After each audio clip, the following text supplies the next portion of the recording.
અખિલેશ, મુલાયમ, માયાવતી જેવા દિગ્ગજોને પછાડી મુખ્યમંત્રી યોગી આદિત્યનાથે બનાવ્યો નવો રેકોર્ડ.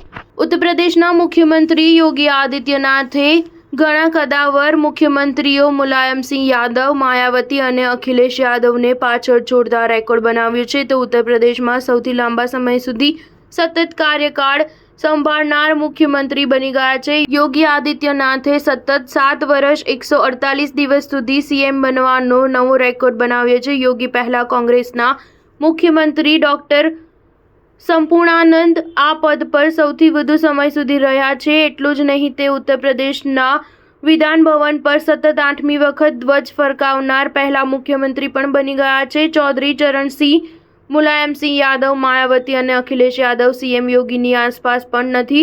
માયાવતીએ 4 વખત યુપીના મુખ્યમંત્રી જ્યારે મુલાયમસિંહે 3 વખત શપથ લીધા, પરંતુ તેમ છતાં તેઓ આ સિદ્ધિ મેળવી શક્યા નહીં. બસપા પ્રમુખ માયાવતીએ 4 વખત યુપીના મુખ્યમંત્રી પદના શપથ લીધા હતા, પરંતુ તેમનો સંપૂર્ણ કાર્યકાળ 7 વર્ષ 16 દિવસનો હતો. મુલાયમસિંહ યાદવ 3 વખત મુખ્યમંત્રી બન્યા. દરમિયાન મુલાયમસિંહ યાદવનો કુલ કાર્યકાળ 6 વર્ષ 274 દિવસનો રહ્યો હતો.